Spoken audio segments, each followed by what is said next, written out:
Welcome inside another edition of Mountaineer Report, brought to you by WV Sports Now, and a semi-forced upon edition of the show. Not that we wouldn't want to do a show anyway. Try to promise at least one of these per week, if not more. But there's a lot going on, football and basketball, and even around Mountaineer athletics. Baseball, of course, still winning. But a head coach of a program in West Virginia, not a WVU program, but a head coach of Marshall, Tony Gibson, a former Mountaineer, a man that WVU fans know very, very well, managed to force another debate between West Virginia and Marshall and if they should play in football. They play in other sports, if they should play in football, as Tony Gibson apparently will not let this go, which means we are going to have to. I tried to avoid this. We're going to have to talk about it here on Mountaineer Report. Mike Asti here, and joined as always by Cody Nespor. Cody, how are you, man? Hey, good. Enjoying the weather now. Yeah, the weather finally is cooperating. Were you surprised in any way before we fully get into it? Because we're also going to talk maybe some on the roster. The Tony Gibson just beats this drum to death. It almost appears, I said to you off the air, it almost appears that trying to refuel a quote-unquote rivalry, if you think it was one, between the Mountaineers and Thundering Herd on the gridiron has become his mission, even more so than winning games. Like, no one's talking about their roster and players that need to come aboard and their lack of depth and all the players they lost in the portal, and it's conversation about Marshall, local or nationally, is all about this. It's almost like a nice smoke screen, but it seems like that's his focus. I know he brought this up about a month ago. Did you think we'd hear this again? I guess not, because, since the last time they played a dozen years ago, nobody has really made a push. Right. And so and we're going to get into this later, I'm sure, but I agree with Tony Gibson. I figured you would. I thought we would potentially argue about this, but I kind of like that he's going to seemingly take up this mantle and try to push for this game where nobody has pushed for it, in the last decade. And I don't, what becomes of it is unknown, but I like that he's willing to kind of take it on and I don't know, even if everybody disagrees with him, be a dissenting voice. And like I said, be the guy that's going to push for this, because there hasn't, no, Huff didn't bring this up. It wasn't really brought up before. Obviously, they play in other sports. They had the basketball, the men's basketball separation, but that was pretty much anyone you can ask. That was largely because of Huggins and D'Antoni did not get along at all. Yeah. And Huggins had no interest in helping them. And now with Huggins gone and D'Antoni gone, they're still not playing. They do play in the minor sports, but there's been nobody to really bring this up on either side of the coin in football. And when he brought this up before, now, of course, Rich Rod doesn't have another press conference lined up. Spring ball is over for the Mountaineers. They were just wrapping things up in kind of their post-spring session with Tony Gibson when he did mention this. But Rich Rod immediately tried to dismiss it. There was even a joke at the intro presser thrown out there. And every time someone mentions Marshall, he just says, I'm not thinking about them, tries to move on. He doesn't even want to give it a yes or no. Ren has not even fully answered this either. So Tony Gibson is single-handedly making this a conversation that the media are having to cover on both sides, and that we're talking about this right now. If not for him bringing this up now twice since he got the job, this would likely not be in the conversation anywhere.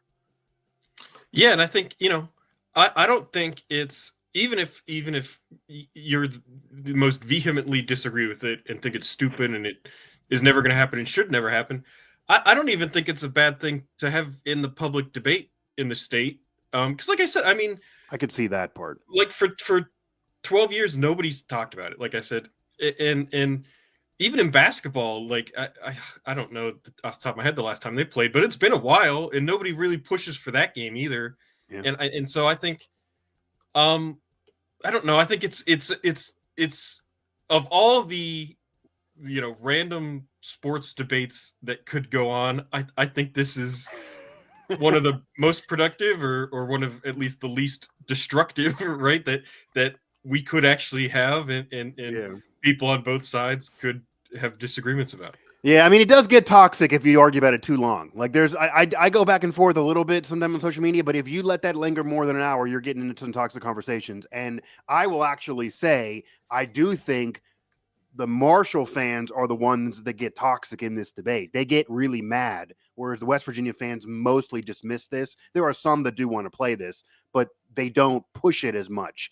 And maybe this also helps Gibson ingratiate himself to that fan base, because the only people that have been bringing this up the past decade basically are from a small minority of Marshall fans. Mm-hmm. West Virginia fans do not want to bring this up, whether they were good or bad. They don't want to bring this up. None of the Mountaineer coaches want to bring this up. Rich Rod looks like he's annoyed that he has to be the one discussing this. Neil Brown did not get one question about playing Marshall in 6 years outside of a scrimmage, which he said he would do. And I think Rich Rod maybe even would do that.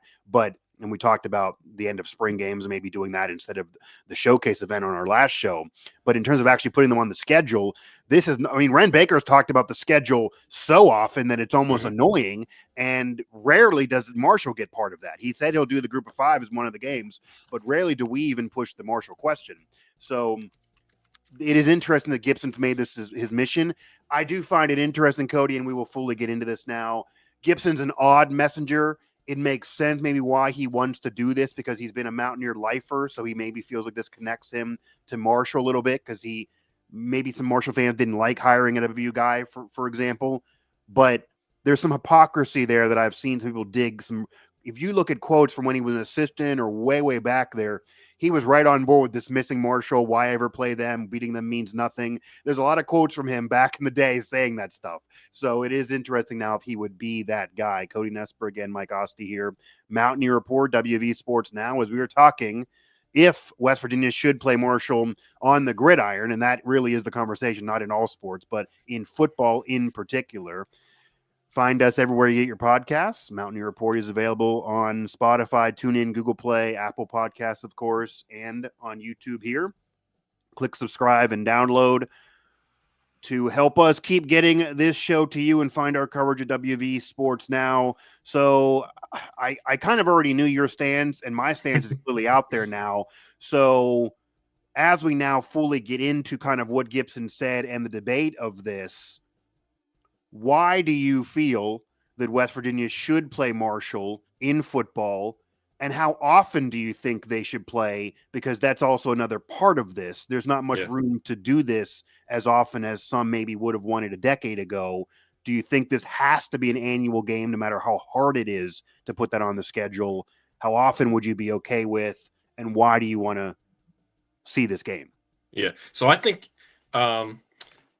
that was the biggest problem with the series from a decade ago when they did it. Was it like a 7-year annual thing? And I think obviously in hindsight, I think that was terrible for it, because it wore out its welcome immediately, especially because, I have the results pulled up. The first few games weren't competitive. Right. There was a couple competitive ones out of the last 10. More recently from what it was 100 years ago before the long break.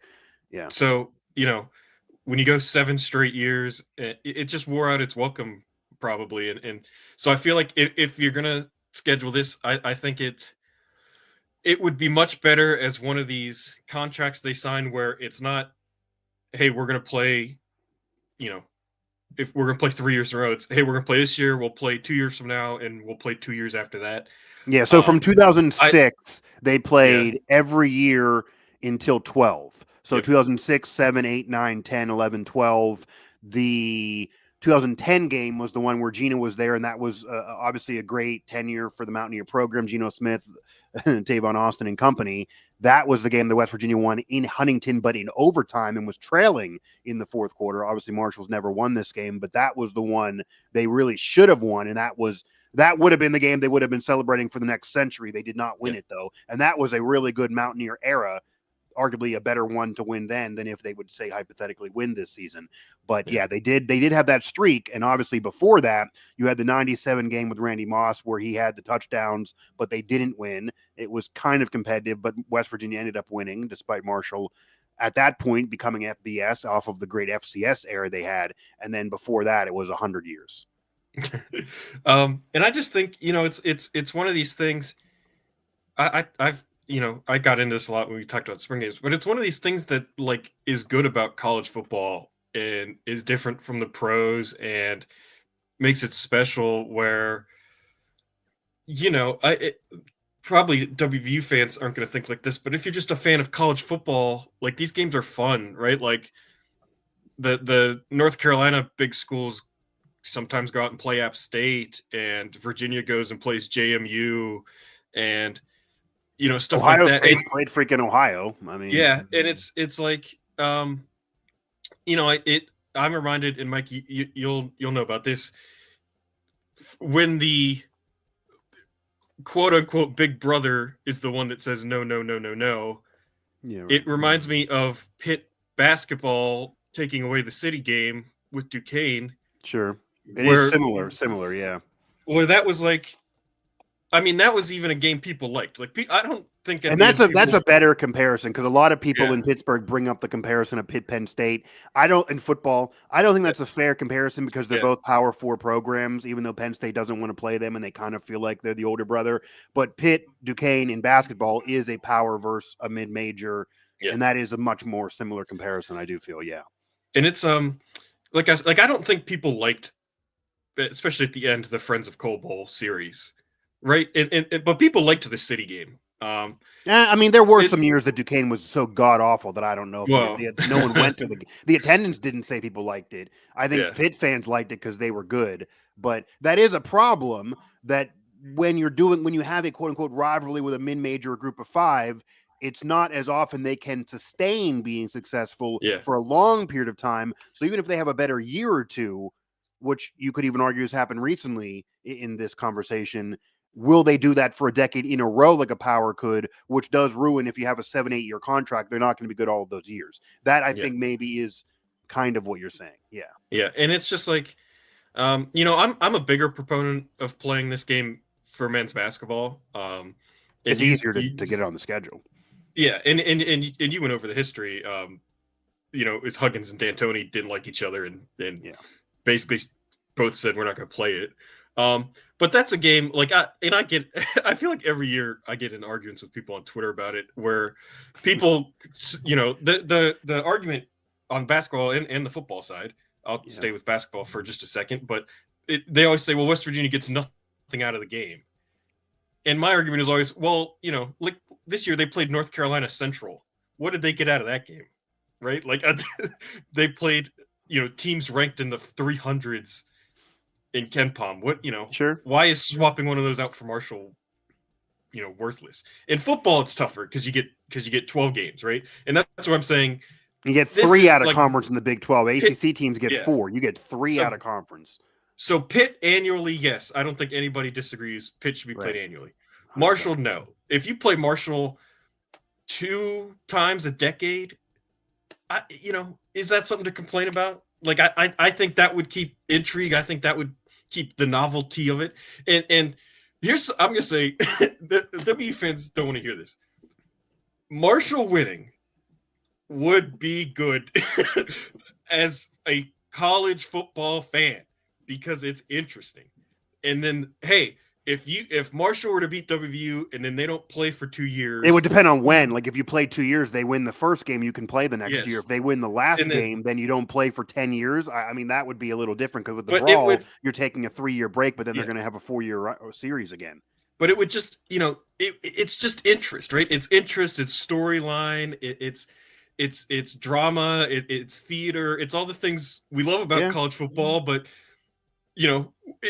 that's the kind of thing you want to see from far away. But when it's your team, oh God, no, I don't want to lose to Marshall. Yeah, right. Like that's it's a little bit weird when it's your team that you cheer for that is in that scenario. Yeah, Cody, Nespor, Mike, Asti here in Mountaineer Report, and we are debating West Virginia Marshall and if they should play in football. You did bring up men's basketball as well, because they're playing in baseball. That is the one where they're playing every single year. And Marshall did actually win last year, and it ended up being a blip on the radar. And West Virginia's obviously a better program, and they just recently played this season in baseball. The soccer matchup is arguably, and maybe not even arguably, one of the best in the entire country. And that is a rivalry in soccer, 100%, more than just playing every year. It is a rivalry there.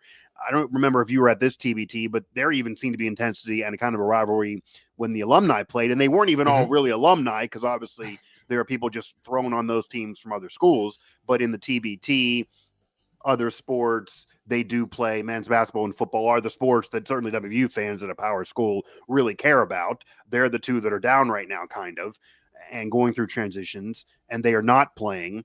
And what I do want to provide here, not only a devil's advocate stance, I already have a commentary up. It is basically the counter stance. I don't think they should play in football. I actually will move in this direction, though, Cody, which I didn't say this in the article because it was a football conversation. I don't necessarily have a problem with them playing in men's basketball. You have a lot more room on the schedule. It's a lot easier to tinker with that schedule. You do have a lot of room, certainly before conference play, because the way that works, everyone knows, the first year of a 2-year calendar, so 2024 and a 2025 season, 2025, 2020, 2024, 2025 season, that 2024 portion is all out of conference play. That first year of the calendar of the season is out of conference play. So you have tournaments that you have to fit in there now in this day and age to get rankings and be solid on KenPom, but there's plenty of room otherwise to play that in men's basketball. And really the two coaches, the prominent coaches in Huggins and D'Antoni hating each other is why that isn't played. That's not as much an issue the government needs to get involved. That's not as much of a debate. That they were playing. I mean, Huggins kind of stopped that game because he doesn't like D'Antoni, and then D'Antoni was a dick back to him, and they just didn't play. And we didn't actually ask Ross Hodge about that at his intro presser. We've only talked to him once, so maybe he would be down with it. That's a different story. I think there's room on the schedule to do it. I also think that mid-majors garner more respect in college basketball. So the conversation on what would you get out of winning, I do think that because Marshall, they're not a tournament team. They have the one in the last decade. They're not really a tournament team, but every now and then, even if they could flirt with an NIT, even without getting in the tournament, you would maybe get a little more out of that win from a KenPom standpoint than beating a KenPom 300 team, especially if you do it in a neutral location, especially if you factor in maybe it being on the road or rivalry, because some of that is, Vegas odds and who thinks who's going to win and what you're supposed to do against the spread. And then obviously you get to KenPom and the analytics, and that's different. You might get something more out of that in terms of recognition. And I also think there's so many games in those seasons that if Marshall, I'm sure if they played all, even you could even do that every year. And if they did play every year, I'm sure Marshall would at least win it, 3 out of 10. And if that's the case, I don't think it would garner as much of a problem and the parade that I think it would on football. But that's part of what segues into my problem with playing it in football, Cody. It is an unfair dynamic. That is the crux of my issue, is an unfair dynamic. As much as Marshall would get way more out of it winning in most other sports, certainly in men's basketball, the sports they do play in, the baseballs, even though they're not as good, soccer is where they could argue being a better program in recent years. In other sports, both programs would get something out of it because they're on more equal footing. Maybe baseball they're not, but otherwise they're on more equal footing. In men's basketball, obviously the history is on the Mountaineer side, but it's a different dynamic. There's room on the schedule. In football, I understand. I think part of this for the Marshall fan, they bring up, in recent years we've been better. You could debate that all day. Their schedule's easier, but they do have the big win over Notre Dame. West Virginia has been down for the last 6 years under Neil Brown. It's the only 6-year stretch since before Don Allen they didn't at least have one week ranked in the AP poll. But it is the 15th winningest program in the sport's history. It is a program that has a lot of history associated with it.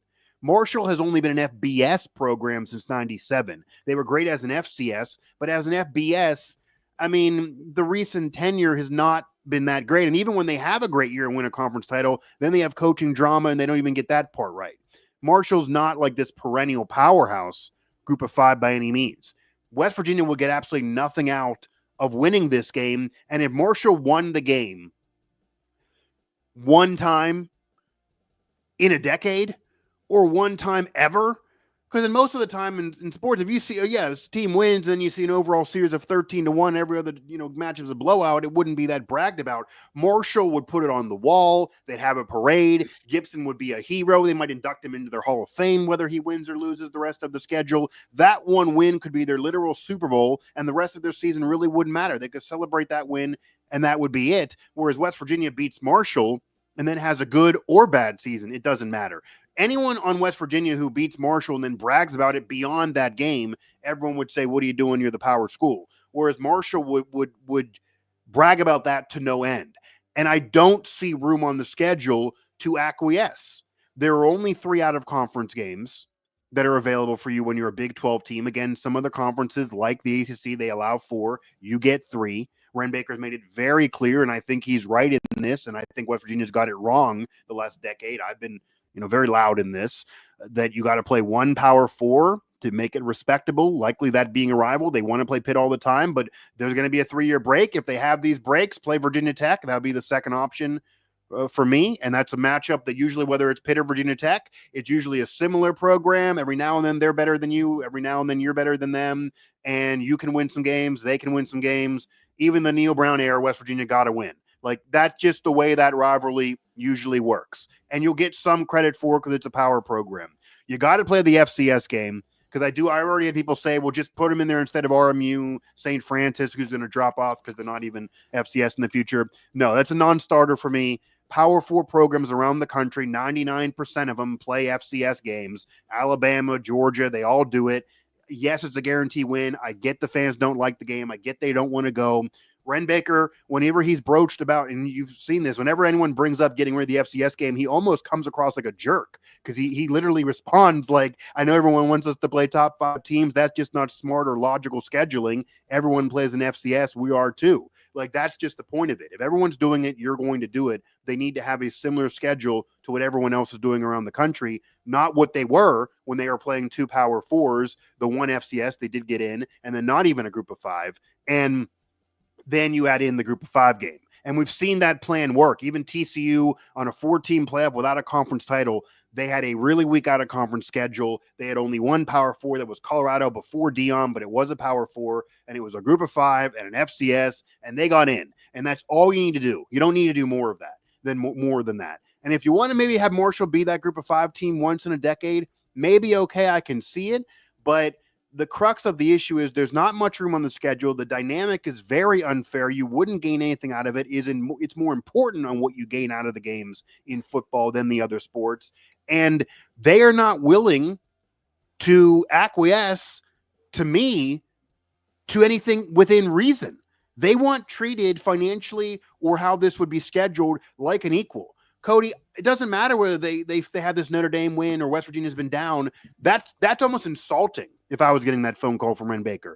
West Virginia's a power program. They're not. You can't call someone and say, let's do a home and home and start with us and let's do equal and split the money. That comes off insulting. And I get they're going to Ohio this year, and I don't even like that. I've voiced that too. But at least it does give them a road out of conference game, because otherwise the schedule would be all home out of conference games this year. And then it's going to be a 2-for-1 and it'll flip around.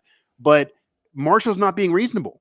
They want this to be a home and home. They want the game in Huntington at one point. They want the money in their direction. And this also comes across to me, Cody, a little bit self-serving. And as much as I'm against playing this, I do get why Gibson's doing this. I do think this would ingratiate him to the fans. I do think winning this would arguably be more important than whether he wins 7 games in year 1 at Marshall, if he would somehow force this on the schedule in the future.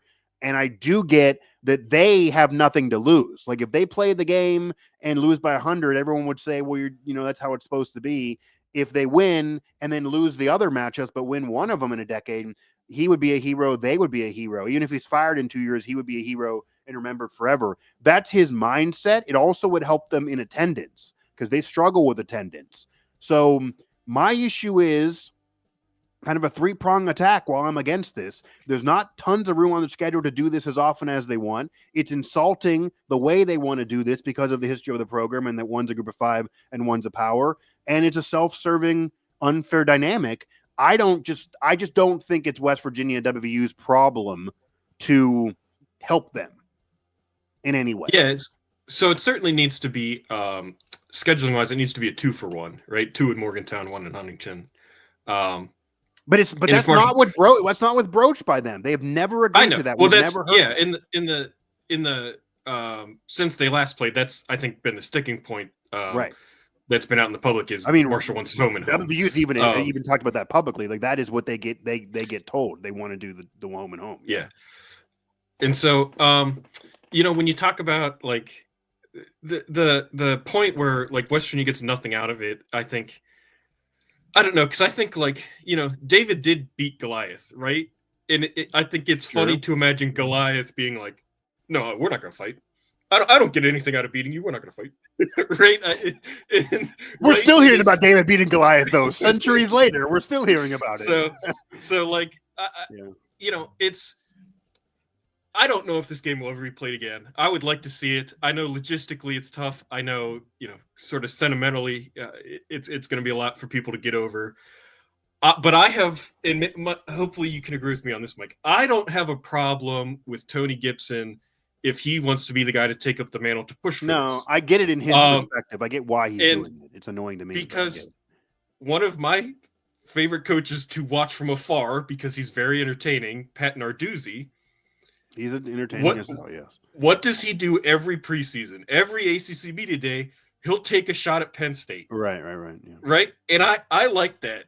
Right? And he knows they're not going to play, fun. And he knows why, know, right? And he knows the result. Right, yeah. He does. So, that like, anyway. he does that once or twice a year. I think it's fun as somebody watching from afar.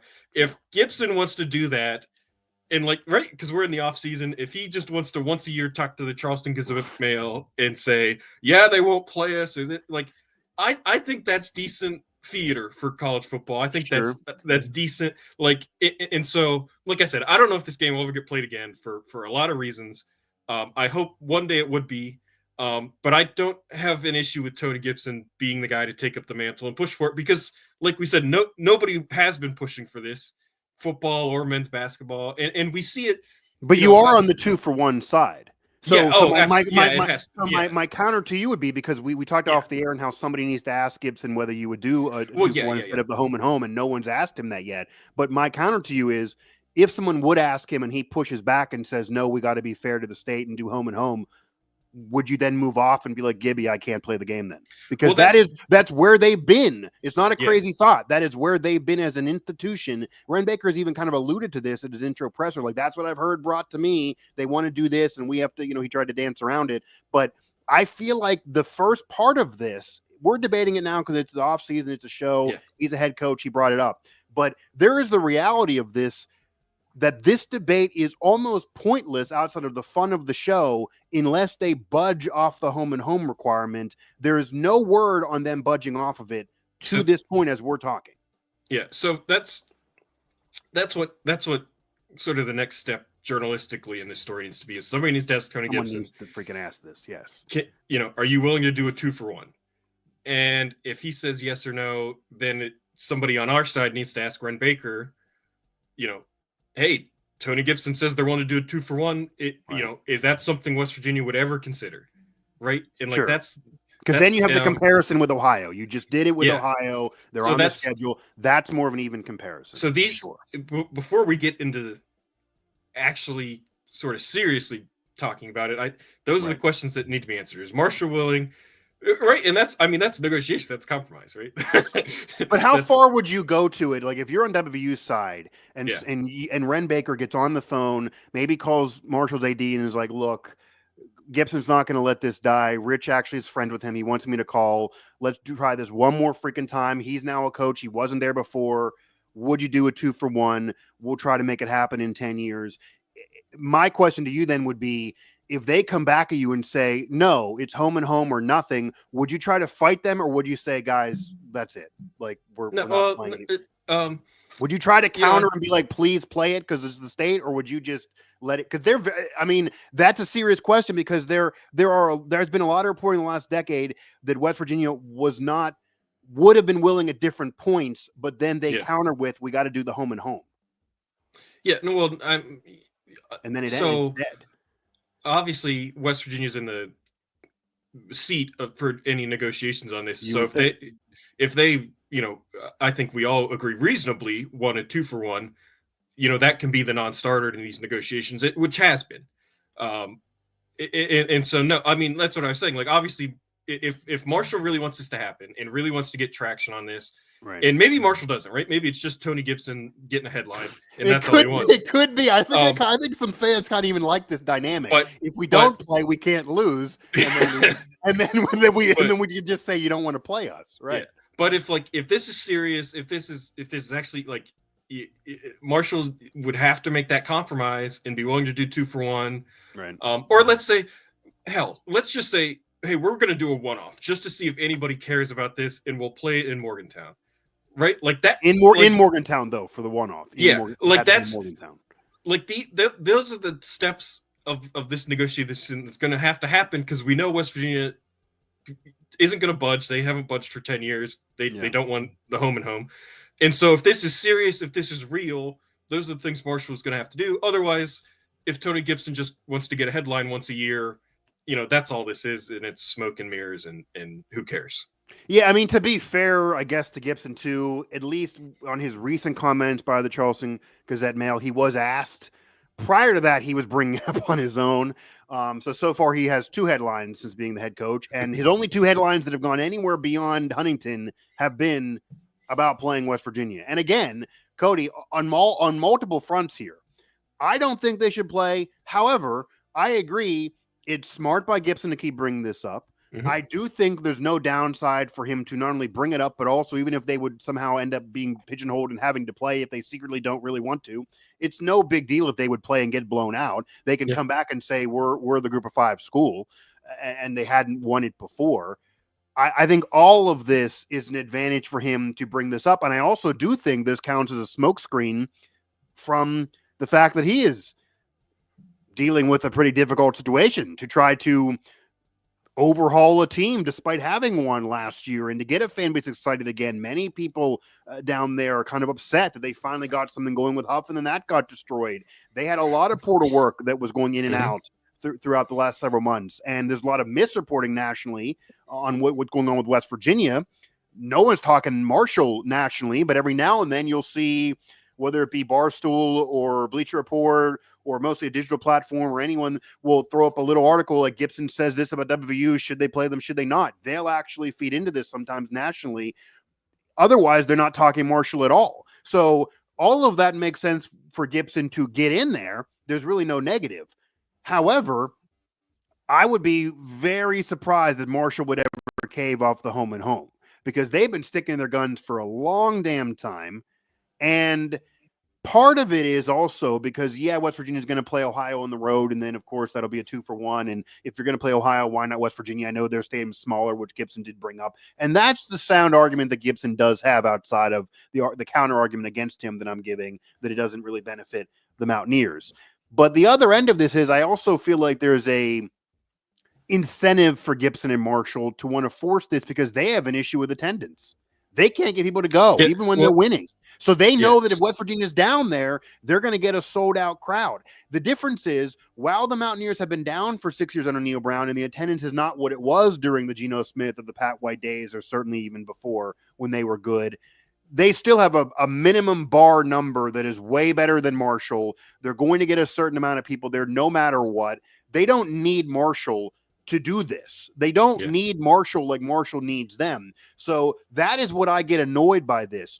As much as I get Marshall's stance, there's only one program benefiting from this in all reality. West Virginia does not gain that much from playing this as an actual school, which should be their top priority. So, Cody, if you are the people who are the only people benefiting, who need the other program more than they need you, then for you to be the stubborn one seems counterproductive. And that's what's been going on the last 10 years. Yeah. So that's where this scenario, the perfect comparison is Pitt-Penn State, where I know Mike, what's the most attended sporting event in the history of Heinz Field, at least at the time it was at the time, Pitt-Penn State, right? Yeah, I mean, then the backyard brawl actually broke that. Right. But Pitt-Penn State destroyed it wasn't even just Heinz Field, it was the Pittsburgh attendance record, destroyed it that first year they played, which Pitt won, which was very fun. But, I mean, Pitt, very well documented attendance problems playing at Heinz Field. Like, cannot get people into there. But hey, when they had Penn State those 2 times, it's sold out. Well, And, I mean, and even it's when West Virginia goes or when they have Notre Dame there, right. I mean, So their top sellouts, their top attendance games are always out of conference games when a big program, a quote unquote rival, comes yeah. to So, them. Yeah, 100%. so this is where the comparison is perfect. Where if Marshall has attendance problems, that if they ever got West Virginia to come down to Huntington, that would probably, I assume, break all the records, right? I would imagine. So that's where it's a perfect comparison. And like you said, I agree with you. I don't think Penn State will ever play Pitt again. I don't think Penn State will ever play West Virginia again, quite frankly. No, I actually talked about this with Smeltzer, who covers Penn State for our Nittany Sports Now site. I don't think that anything's ever going to happen again, and not even just from the Penn State side. I don't think West Virginia cares about playing it. Ren Baker has been very honest. He wants one Power Four. He wants to be a rival. I don't think there's much of a rivalry between the two schools, and I don't think he's going to put Penn State on there unless it's the only Power Four of that year. And if you look at Penn State's out-of-conference schedule, they kind of want even lesser than West Virginia on that out-of-conference schedule. Like, they don't want much there because they know they got to go to a brutal Big Ten, and they're an elite program, but they're rarely ever going to win that conference. So I don't think it ever fits to play again, and that's why they didn't play for so long, but I also don't think it ever fits right now. It just never fits. Unfortunately, during some great years for the Mountaineers, they didn't get to play Penn State, and obviously they haven't won that much in that history of that, I guess, series or rivalry, whatever you want to call it, depending on your age. But I don't think they ever play again. I do think the Pitt game, regardless of who's in charge, will be a consistent thing, even if there's a couple-year breaks, and they're always going to get that on the schedule. I do think they can play Virginia Tech again. I've debated this with a friend of mine who covers Maryland. I don't think West Virginia Maryland's that much of a rivalry, honestly. There's no big moment from that. I think it's more of a regional thing. However, I think there's a better chance they could play that again than West Virginia ever playing Penn State. And Marshall could maybe be in the mix. I think not more than for 2 for 1 in a decade, or maybe just a one-off in Morgantown. I also don't think they would do the one-off, Cody, because even if you come down to the one-off, it can't only one time be in Huntington, and they want the money from the game in their house. That's what they want. So they wouldn't agree. I don't think they would agree to a one-off and never play again. I don't think so. Yeah. Well, I mean, that's, and it's Marshall is allowed to want to profit from something like this, right? Sure. And that's, but right. You can split money with them even if it's not there, but yeah. Yeah. And that's, they could, again, this is something else that everybody argues about is how they split gate, and it's, but that's all stuff. But yeah, I think, I think there's I don't know, halfway decent chance the Big 12 could move to 4 out of conference games. It seems like a lot of the Power 4 conferences want less. They want their teams to stack up a bunch of wins and not cannibalize each other in conference play. Yeah. So I think we could move to 4 out of conference, and that 3 that makes Marshall easier if you do that. And it's I am not saddened. I'm bummed out that I wrote a story about this at my last job. If they stay at 3 and they play Pitt every year, it's easy to project that they would never play Virginia Tech ever again, right? And I think that sucks. If they play every year, yeah, right. I think that sucks. And then it's so I would fully support a move to 4 out of conference, because then it's you could play Virginia Tech, you could play Syracuse, you could play Maryland, right? Some of these games College, right? Boston College. Some of these games that people would like to see, but Miami, logistically, you can't get on the schedule with 3 out of conference. So I think there's always going to be a break, though. I don't think it'll be literally Pitt every year, because even now, I think there's going to be enough of a break they could throw another one in there. But I just don't see how you do it with this current format. Yeah, so that's why it's so tough right now, even to just fit a Marshall onto the schedule. It's so tough when you only got 3 out of conference, and I think I could reasonably see the Big 12 moving to 4. I could see all the Power 4 conferences moving to 4 out of conference games. Honestly, it just feels like. It just feels like that's what they want. Well, not only does it feel like that's what they want and that's what they should do, Cody, but this is a bigger annoyance of mine. You have a bunch of teams in different conferences with different rules going for one title. It would be like if they had a different schedule structure for the American League East teams versus the National League Central teams, but yet they're both trying to be in the World Series at the end of the day in different leagues. Like, that's just a crazy scenario. You have one conference allowing 4 out of conference games, the other one doing 3. That's how you have a strength of schedule issue. No, it should, at the very least, it should be all 3 out of conference games or all 4 out of conference games across the Power 4. Clearly, we all agree who are the Power 4 conferences as we're speaking. And of course, that may change. You may go to 2 super conferences, all of that in the next decade is very likely. But as we're speaking now with 4, these 4 should either be at 3 or 4 and out of conference to make it at least similar to what you're trying to map out of conference wise. But it's not right now. Some can go 4, some can go 3. I would obviously prefer the 4 model. And the reason why I've been so strict on the 3 model with 1 Power 4 is because that's keeping up with what everyone else mostly was doing. The WVU was not in that schedule model. But if you move to 4 out of conference, then yes, you can play Pitt and Virginia Tech in the same year, and then you can play the one group of 5 and 1 FCS. You don't need 2 FCSs in a 4-team model for sure, in a 4 out of conference game model. But I don't know if I'm as optimistic as that's going to happen anytime soon, to be honest. I mean, the Big 12 never did the divisions things that other conferences did for many years. Bringing up Pitt again, there was one year where they were in the ACC title game, despite the fact they were the 3rd best team in the conference because they won a division that was down. West Virginia has to be either a 1 or a 2 every year they've ever been in the Big 12. They've never gone to a division format. I hate the division format, but the annoyance is one conference doing it and the other not doing it. So getting it all uniformed amongst the Power 4 is what should happen for sure. And ideally, that would be no divisions, 1 versus 2, and you have 4 out of conference games. That would be the ideal scenario, and that would allow a little bit more room. But as I said, there's room to do it on a men's basketball schedule. There's 100% room to do it there. It is very hard to do it on the football schedule. I think Marshall fans underrate how hard it is to do it on the football schedule because they're not a Power 4 who's dealing with this issue from a major conference, and they're just taking anybody who can come, basically. It's very difficult to do this schedule this way, and until they're not as stubborn, this is mostly a non-starter for me. And I do also think, Cody, and we actually are both from Pennsylvania, despite having WVU degrees and covering the Mountaineers, I think a lot of this is whether you're an in-state fan or an out-of-state fan. I think a lot of out-of-state fans, just, friends who are alums when I was in school, people I see on social media, people that are from Pittsburgh, people that are from Virginia, people that are from Maryland, people that are from New Jersey, Florida. There's a large contingent of these people from these locations every year at WVU as just students alone. They don't see Marshall as a rivalry in football, maybe in other sports, but I don't think they would care about it that much more than going to see Ohio or going to see another group of 5. They don't look at Marshall as anything more than what they are, and beating them would mean nothing to them. People from West Virginia, of course, they may care about it more, even if they think they have a better program at WVU, certainly historically, and maybe they wouldn't gain much on a national level.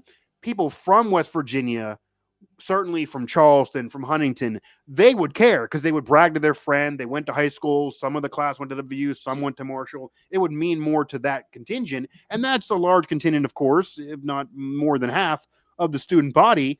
But what I think people also don't get, Morgantown is on the border. It's an hour away from Pittsburgh. It's 10 minutes away from Pennsylvania, really. If you're driving on 79, it'd be 20 minutes to be nice. The sign pops you before you even could, be coherent enough when you're driving 79 north that I do all the time.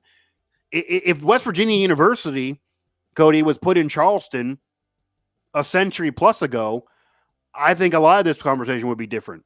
The whole situation with Marshall might be different. I don't think a lot of people from Pittsburgh would be there as much as they are. I think they would have less Pittsburgh people that are alums. I don't think they'd have to worry about being part of Pittsburgh media, whatever media, and whether they want to do that or not. None of that would be an issue. They would be a West Virginia school, and that'd be it, and they could work at West Virginia. It's in Morgantown. It's a border city. They're in the DMA of Pittsburgh media market. That's just a fact. I mean, this could be a much even deeper conversation because I know there are a lot of West Virginia people in the state that even hate that people that work for WVU, people that are coaches at WVU, people that are fans, media members at WVU also talk about Pittsburgh pro teams or cover Pittsburgh pro teams, or Neil Brown had a connection with Pittsburgh pro teams, and so did Bill Stewart, and people that work for WVU wear Steeler gears around the W facility, Steeler gear around there. I know there are West Virginia people that hate that, but it's because it's on the border. I mean, that's in their media market. That's the pro team that's closest to them. Then if they were a Bengals fan, they'd have to drive 4 hours versus only 45 minutes or an hour and a half. That's the dynamic of being in Morgantown. It's hard to do this charity service for the state of West Virginia when you're a border state, half the alums do not care, and you wouldn't gain anything from the game. That, I think, is also an end of this, too, that Ren Baker, who's an outside AD, I think he's going to sit there and say, what do we gain as WVU? The answer cannot be what the state gains. I work for WVU. At least that's how he should be thinking. Yeah, I think a hurdle in this is the fact that, like, when I'm not in Morgantown, like when I come home to Pennsylvania, not even in terms of WVU, like nobody talks about Marshall, right? Marshall's not a national brand. And so when you're in state, like in Morgantown, I know Marshall alums. I know people who care about Marshall. I know WVU fans who do view Marshall as a rival, and they like to beat Marshall, and they like to see Marshall lose. And that. But you're right. When you get out of the state, nobody really cares. And like, you know, the closer you get down to Huntington and Charleston, it's different. It gets different. And 100%. I mean, somebody here in our chat even said, if you're not south of I-64, you're not a real West Virginian. I mean, there's a whole funny part of that is there are people that are in the southern end of West Virginia that do think people that are just from Morgantown, Wheeling, Weirton, that connect to Pittsburgh, for example, are not true West Virginians because they're in the north section, they're on a border, and they root for the Steelers. Like that continued. I mean, this is a funny thing in a way, but there are a lot of people in Southwest Virginia that hate the fact that there are people from West Virginia that root for Pittsburgh pro teams because they're so close. But and then people in Morgantown, not even or from Pittsburgh or from Washington, PA, or any of that close, within 2 hours of each other, a lot of the time they don't even understand why that's an issue, because this debate also doesn't happen as much in the similar other border places. But there's a lot of people in southern West Virginia that are so attached to their spot, and that's a whole other annoyance that I think, I don't think people from certain parts of the region that are West Virginia fans care about Marshall. I don't think, like, I know somebody who is a diehard West Virginia fan from a Pittsburgh suburb, went to WVU. He's actually in Pittsburgh media. I'll call him out now in West Euler. He is WVU. Every time you see him, he has WVU gear. He does not care about Marshall at all. At all. Like, that's just the reality. And are you going to tell him he's not a WVU fan because he didn't grow up in southern West Virginia? Like, that is the weirdness of this debate that I do think it makes it an issue. Every WVU fan, I guess where I'm going, every WVU fan, no matter where you're from, Cody, hates Pitt. Every WVU fan, no matter where you're from, knows the Virginia Tech rivalry and respects it. I don't know if it connects to everybody with Maryland, but there's probably more of them. But with Pitt, 100%, Pittsburgh, people from a Pittsburgh suburb that go to the WVU, they hate Pitt. It is a unanimous thing.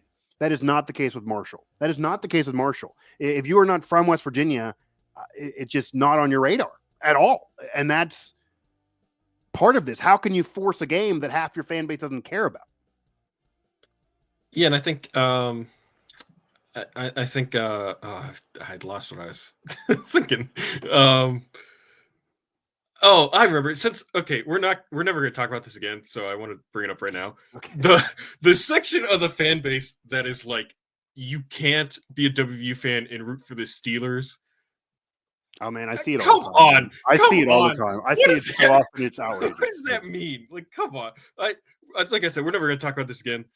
But that's I was trying to bring it up without making it a part of the show, but that is, I hear that all the time, like, Cody. I hear that all the time. You got to compartmentalize a little. Like, if people want to say, "Oh, if you're a WVU fan, you shouldn't root for Kenny Pickett," like, maybe.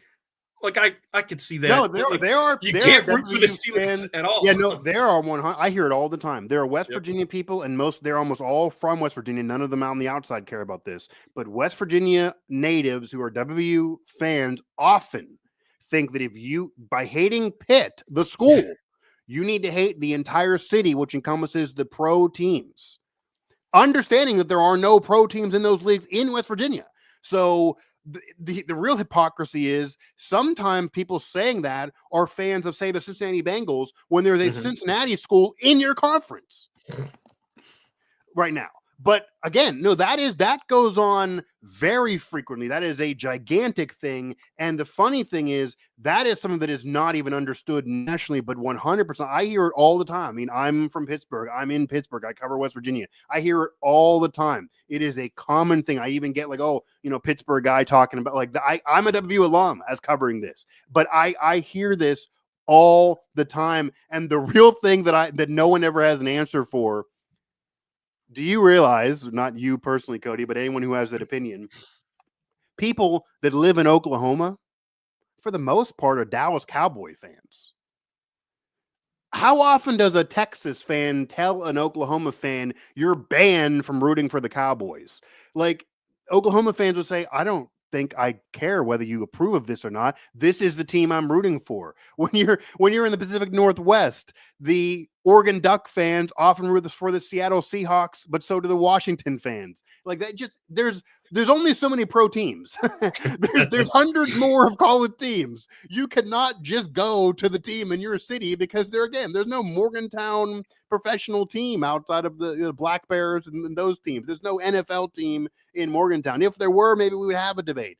But that 100% exists too. But the point of even bringing that up is I don't think there's enough of the fan base overall that cares about playing Marshall as much as people from West Virginia do. Yeah, no, yeah. And that's why, I mean, we haven't heard about this for 10 years, right?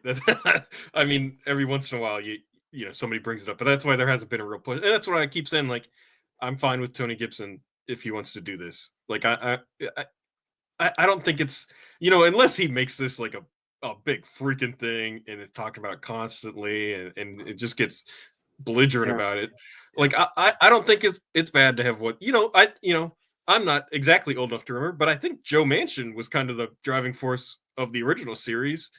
And it's like, just nobody's done that. And if Tony Gibson wants to kind of do that, it's like, I don't think that's worse. Even if it never happens, right? Like I keep bringing up Narduzzi. I don't think Pitt and Penn State are ever going to play again. But I also don't think it's wrong for Narduzzi to bring it up once a year. I don't think it would be terrible for Tony Gibson to bring it up once a year, right? To in his preseason media, even if he wants to take a little shot at West Virginia, right? Like, I don't think that's terrible. Like, I don't know. That's college football, man. That's fun. That's theater. And honestly, his comments, he was trying not to take a shot because I do think as much as he's coaching Marshall, he has the WVU connection. He even said when he was talking about, we got to go play Georgia. If we're going to play one Power 4, why not the other? Everybody knows Georgia's obviously a better program than WVU, but he even said, I don't want to make this about comparing the histories of those programs. If we're going to play one Power 4, why not be WVU? He was literally trying to not take a shot. It almost seemed like he was going out of his way to not take a shot when I don't think anyone would be mad about saying Georgia's better than WVU right now. But that was what he was trying to do to respect the situation. Yeah, I get him bringing it up. I get why he would bring it up. I just have yet to have anyone really give me a benefit to this for WVU other than the David versus Goliath. Like, you got to play David. Like, there's not really a benefit is the issue. So I guess my summary of this is, if you're going to play Ohio, I could see maybe doing a 2-for-1 at some point with Marshall, but there's no benefit of playing it. So I certainly wouldn't force it. I wouldn't require it. I am a border school in a state. I'm not in the center of that state. I have fans from all over the place. A lot of them are not going to care about this, even if my in-state fans would. And I'm only going to, try so hard. And if it's a home and home, I wouldn't even continue the conversation. 2-for-1 or nothing, maybe a one-off, but it has to be in Morgantown. And if all that does not work for Marshall, then either they're not serious about pushing this or they're just being unreasonable. So that is 100%, part of this too, that Marshall has not caved off of their stance of wanting to make this Because when you compare Pitt and Penn State, it makes sense for Pitt to say, well, I'm not going to do, a 2-for-1 with you. We're a Power 4 program, even if maybe you're a better one right now. Or if West Virginia and Pitt are getting together on a schedule, they're not going to do a 2-for-1 with Pitt and get screwed on. That's why they're playing 4 games. They got to get 2 in West Virginia and 2 in Pittsburgh. That's why they're doing the 4 games. That West Virginia required that to be fair, even if maybe you start on the road. But that's not the same when you're talking Group of 5 versus Power. Like it's just not the same dynamic. And I think Marshall needs to get that before this conversation can really get serious. Yeah. And here's my kind of final thought on this. And where I do think I have a disconnect with this issue where as I view this through the lens of a fan, right? Like right, yeah. By and large, I don't care who West Virginia plays. Like it's my job to cover them, right? Like I'll write about who's on the schedule. I can analyze it. So like I'm not losing sleep over who they play, right? But so I analyze this through a fan perspective, and through that perspective, I don't care about WVU's pocketbook. Like I just don't, right? Like the benefit, Mikey said you don't see the benefit for me is that it's a fun game, right? It would be fun to watch, I guess, right? Yeah. Like that. Like there's more interest than playing Ohio, right? And so that's. As I try to put myself in fan shoes, that's like I don't care about how they split the gate revenue or who makes like I just don't care about that if I'm a fan. And there is a disconnect, right? There's this I forget what show it was. It was a couple of weeks ago. I would love to give credit. It was one of the national radio shows was talking about like the GMification of fans, and they were specifically talking about the NBA where like people get so hung up in cap space and deferred money. Fans and it's like, you care about owners' pockets a lot. Yeah. 100%. And it's like at the end of the day, you should just cheer for your team and want them to win, right? And I kind of view it this way. It's like if you're a fan of West Virginia, you should want them to play interesting games and win interesting games.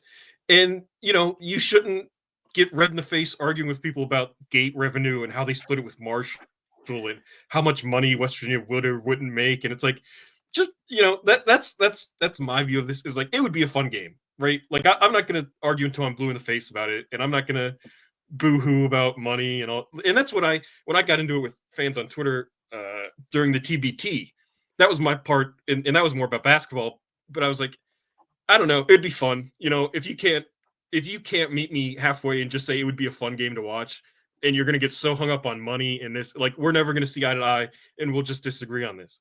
But like, if you can meet me halfway and just say, hey, this would be a fun game. People would be interested in it. It would sell out.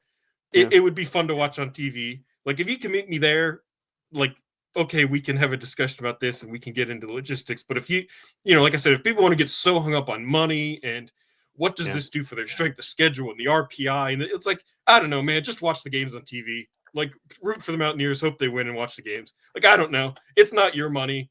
It's you're not Ren Baker, right? Like, I don't know. If you want to care that much, then like that's how you can be a fan. But that's just not how I view sports, and we're just not going to see eye to eye. Yeah, so I get that thinking, and I mostly agree. But I guess the comment that I can add to it, that I can get a little bit of why the fans care.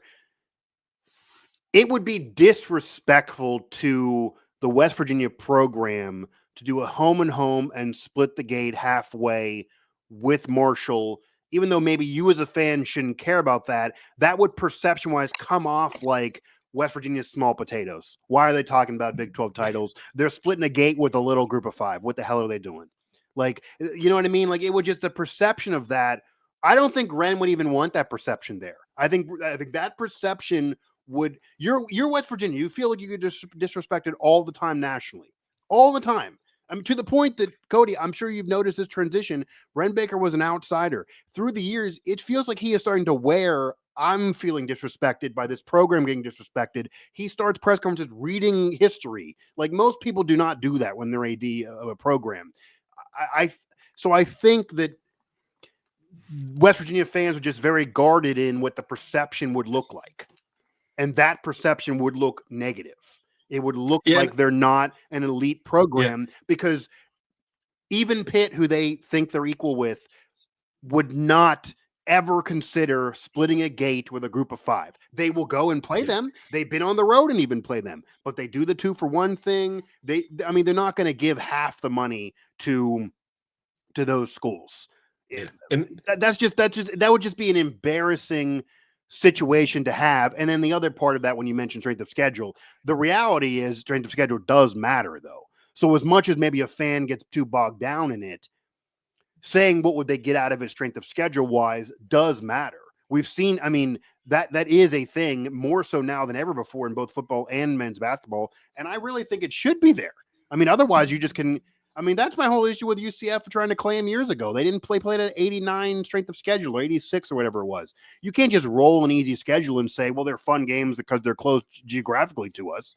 Hell, then West Virginia should just put a schedule together of Marshall, JMU, Pitt, play West Lib, and just roll the schedule and then say, let's go ahead and be in the national title game. That's not going to work. Strength of schedule does matter. And I think there are a lot of fans that really dive into the nitty gritty on what can get their program elevated and what the media looks at, what the national media looks at, what the committees look at. There are fans that study Ken Palm that don't get paid and are not in media. So I think this contingent of fan in sports, they're really getting into what do I need to know for my program to be good versus kind of what you're saying of just watch the game and have fun. I think that area is kind of a thing of the past because it has become such an analytical age, and strength of schedule does matter and really should in order to even it out, or otherwise you have teams taking advantage of it and throwing up Cupcake City and rolling it and then saying, let's go play, be on equal ground with a team that played 5 ranked teams every, throughout a season. So I think that's part of it too. Yeah, and real quick, it was the Dan Levitard show who did that segment a couple weeks ago. I looked it up. Obviously, great, great people. I love that show, and I could see them arguing that. Yeah, I could. I don't know. My view, Mike, is if I'm a fan of a team, I don't even want to know. Don't even tell me how the gate money is being split, because I don't. Who cares about it? It gets out there though. So you I know, but it gets out there. Tell me about the quarterback, right? I don't want to sit and get mad about gate split money that has no effect on me. And that's I don't understand. I understand there are people who get on the message boards every day and talk about the team every day. Yeah. But then I don't understand how you take that so far to getting genuinely upset about stuff like this, where it's Marshall wants to split the gate fare with West Virginia, and that's an outrage. It's I don't. That is so far in my mind away from being a fan of a team. I don't understand how that's. I don't understand how that's fun for people. Right? I don't think it's fun. I don't think it's fun. But do you not see how it could be a disrespect if you're a West Virginia fan to think a group of 5 would want to split money with you? Well, like I said, I don't even want to know that. Right? But we do know. I know, but I don't care. As a fan, if we didn't know, I'd love to live in that world. But unfortunately, we do know. I would like not to know. But I don't know. There are casual. I think there are casual fans who just want to enjoy. But as much as sometimes part of the West Virginia fan base does annoy me, I think they got real evil during the Neil Brown era. I think some of them are unreasonable with the whole conversation we had about Pittsburgh pro teams. I think there are some negatives to the fan base.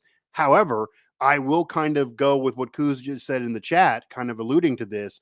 I do think West Virginia has a lot of very passionate, very knowledgeable fans and has more non-casual fans than a lot of programs in the country. Now, of course, there's a lot of great fans around the country, but even just looking at how many YouTubers there are and content creators, things like that, there are a lot of people that are not getting paid a salary to cover, to dig, to research, to try to do this, and yet they're doing it because they love the Mountaineers, and they want to make some cash, but they're looking into the money. They're looking into NIL. I'm getting questions from them all the time on what's real in terms of NIL reporting. They care about that more than the quarterback on the roster. That is a thing. There are a lot of West Virginia fans that just are that's why the fan base gets a lot of respect nationally, at least as a fan base of being a great fan base. They are very active and very passionate and rabid. So I think it's harder to sell them on just don't care about any of the nitty gritty. Just watch the game. Whatever's on the schedule's on the schedule.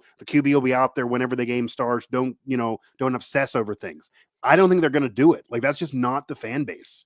Yeah, I'm just saying, like, don't like that stuff, like the money. I guess I'm hung up on the money. Like, I hate, I hate money stuff in sports, like in I know, but professional with sports. college athletics, it's discussed. It's so But much a it's big like deal now, and this fan base just obsesses over the money. I know, and that's probably what gets me. Where it's like stuff like that is so far away from the game being played. It's like that to me. That is not what makes sports fun, right? And so it's I don't like even to a degree talking about the rev share that's going to come through pretty soon. That's like I don't know that No, it's I not just fun. I don't have fun it's doing it. But I yeah. guess I have a But question for you I then. understand why people. Yeah, go ahead. Well, my question would be, do you think, and this is not just a view, but do you think Yeah, the way the messaging is handled leads into that a little bit? Because you're sitting there and Ren Baker, sometimes unprompted, is talking about the money, talking about rev share. I feel like a lot of the time he's answering what I'm saying about fans to say we're going to be competing nationally on a financial basis because of rev share. I mean, the most veteran reporter among us, and Bob Hertzl, I believe he asked the rev share question at a recent presser. And that's not something he would have cared about 30 years ago as much when he was covering sports. So, do you think that the messaging of some media and even the program itself is leading fans to care about all that stuff? Because to be fair to the fans, they're getting that fed to them. People are writing yeah, articles about just money, and these are not, boneheads. We're talking about legit media members. There are whole articles about money. So they're yeah. doing that because there's a market for it. So then Well, yeah, it's hard to have the fans not want to consume that. yeah. Well, that's not on West Virginia's messaging. That's on ever since NIL got implemented, Well, right? not just it is collectively. Sure, we're just Yeah, around that, and they're just who we're around. But that is nothing against those people. That is a countrywide epidemic, I yeah, guess, going on. But I guess because of that, I don't think it's and ever gonna. That's why you get yeah. the Well, press and release that's that says, "Here's the gate we're sharing. Here's the yeah, money." They put that out there because they know people want to know. yeah, and that's what it's become like. I like the stuff with the Tennessee quarterback wants $4 million, and Yeah, it's yeah, like right. I don't know. I don't know how like I don't know how fans and maybe they're getting to a tipping point. I don't know how fans don't get exhausted having to like constantly worry about that kind of stuff and work. College sports didn't used to be like that, right? In the good old days of 6 years ago or 7 years ago. Right. But like that's just the world now, I guess. And it's It does suck in a way, but I think that's just the yeah, world, yeah, but is it's what I'm saying. yeah, but I don't know. I guess I don't know what point I'm trying to make other than like there has to be a degree to which watching the product on the field is still the most enjoyable thing, right? And paying athletes is one thing and worrying about that. Like it can't get so granular that playing the actual game becomes secondary to enjoyment. Yeah, and I also think, Kuz, again, thank you. I think you kind of summarized this. I do think the fans are forced to care about the money and the annoying parts of it Yeah. Yeah. because that's just the landscape today. I think that is the case. I think that's why people are covering it. I think that's why media are adapting to it. I think that's why it's put out in some press releases. I think that's why Country Road Trust exists, obviously, to deal with the money. I think that's why Ren Baker is bringing up in press conferences and continues to reiterate we're going to be fine in this respect. And then we did a whole show, Cody, on Ren Baker said this money will be fine, and then Mhm. turned around and hired a coach with only 2 years of D1 head coaching experience. That was part of my rant. Like what you're saying is not lining up. And part of that was the money conversation because Calhoun took way less to extend himself at Utah State than what WVU has been paying coaches. So a lot of that is money. I think where your program is even perceived at nationally, whether even above wins and losses, is where you are financially. So that's even how some programs turn around. I mean, Indiana was a laughingstock for football for a century. They got some money and now they're a national contender. I mean, that's the era we're living in. It does kind of suck, but that's just kind of the era we're living in. And maybe if you could have a scenario where you do the home and home and you just don't release and you tell Marshall, let's just keep it quiet on how the game, we'll split with you, but just don't tell anybody. Okay. But like it's gonna get out there. I do think, to summarize, the number one thing that has to go on in any conversation between Ren Baker, WVU, and Marshall, Rich Rod, Gibson, whoever's involved, actually, it has to be with Marshall being reasonable and understanding they want to play it. If they do, assuming they do, they have to understand the dynamics. That they have to understand it's not a fair dynamic. They're not, Mhm. West Virginia is not stupid, and I think they will admit this. They know, and I think you know this too, that if Marshall would ever win, they will put up a plaque, they will put up a statue, they will do a parade, they will brag about it for 100 years. And if West Virginia bragged about a win over Marshall, everyone would think they're a joke program. They would never be allowed to do so. So that is an unfair dynamic. So I think because of that, you have to do the 2-for-1. If you're doing a one-off, it got to be in Morgantown. You can't do the home and home. They got to get reasonable in that conversation, or else I don't think they're serious about wanting to do it. That's kind of where I lean. So basketball is maybe a different story. Yeah. So I actually have a personal experience with something like this, and I'll go very briefly through this because nobody cares. When I was an undergrad at Slippery Rock, Slippery Rock has a rivalry trophy with Clarion University in Pennsylvania. They're in the same conference. They play every year. The trophy is a milk jug because that's cow country, right? And West Virginia had one every year, right? For 20 years or whatever, had one every year. Right. And it got to the point where me as a Slippery Rock student, I didn't even know that rivalry existed. I didn't know there was a trophy until working for the student newspaper, I found out about it. And eventually one year, through circumstances, Clarion won. And you know what Clarion did when they won? They threw an actual parade. They put a mural up in their bookstore of winning and displayed it proudly. And you know what happened when Slippery Rock won the next year? They took it back. They put it in whatever case it's in the basement, and they forgot about it. Yeah. Right. And that's exactly what you mean. Is like that is the year Marshall hypothetically would win. Is they would put up a mural, and they would do in the years West Virginia wins. Nobody cares.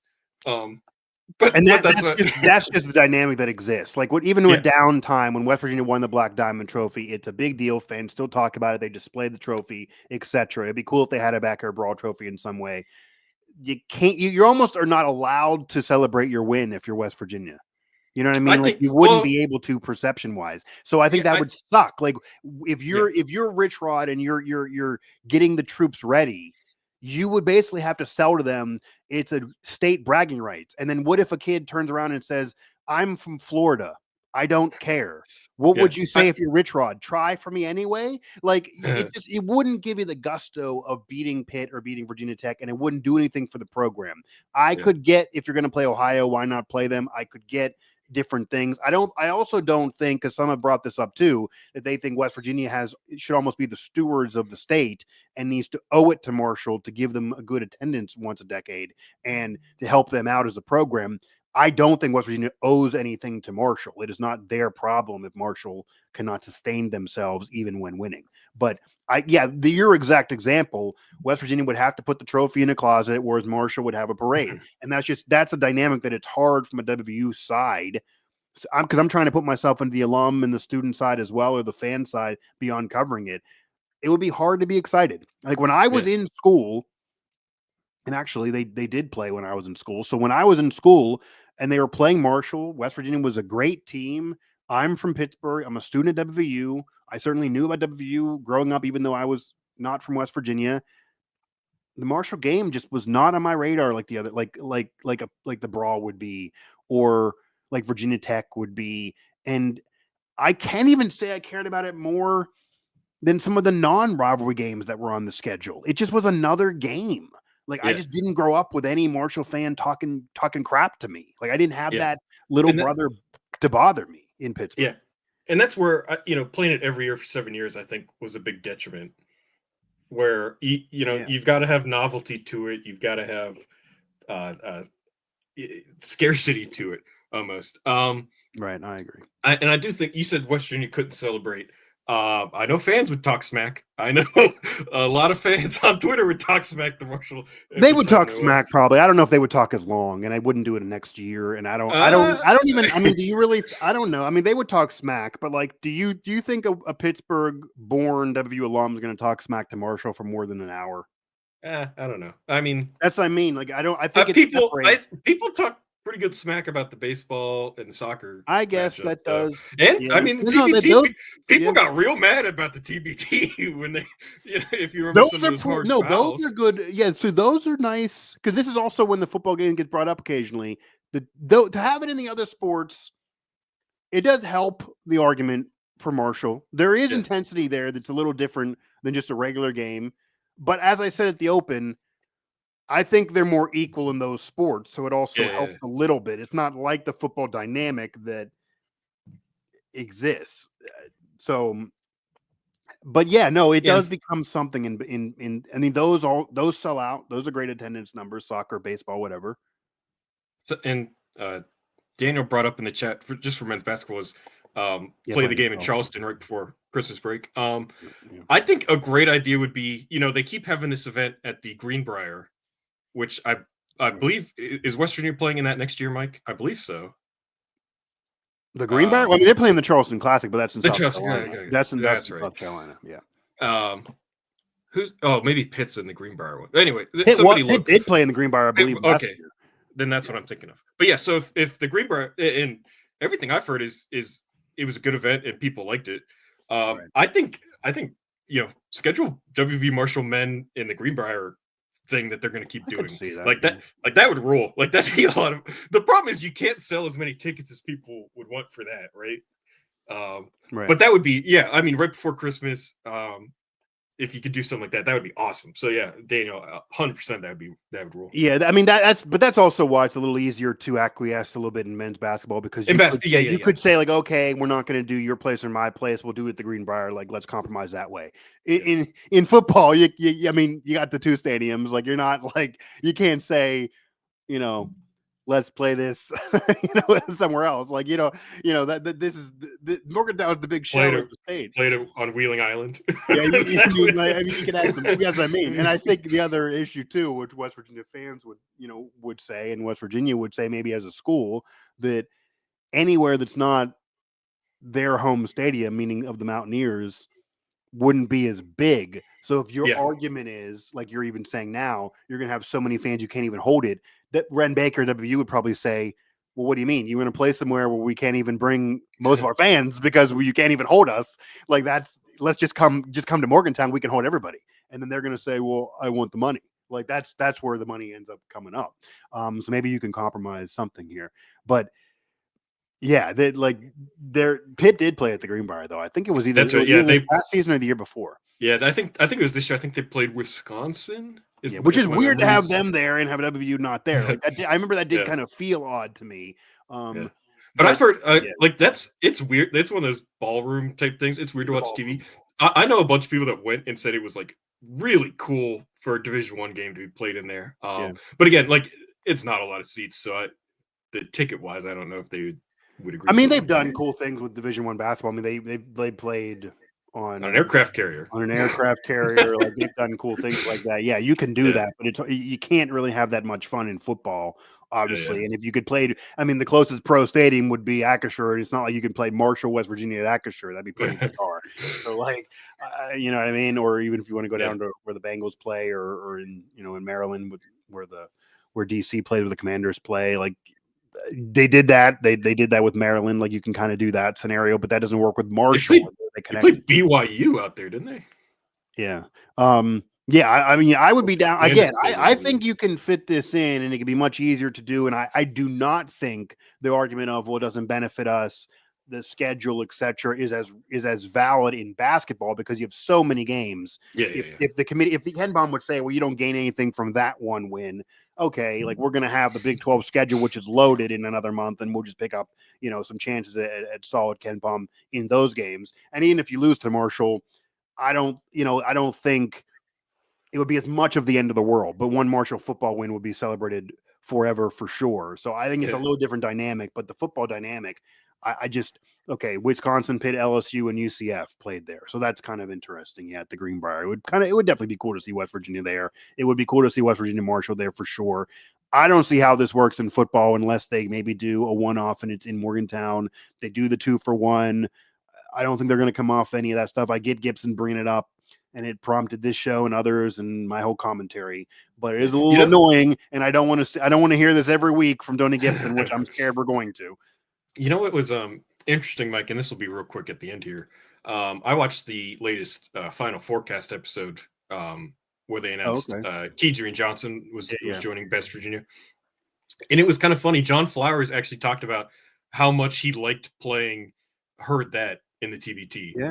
Right. He literally said, like, most of those guys aren't Marshall, but we just liked playing because the fans get into it, right?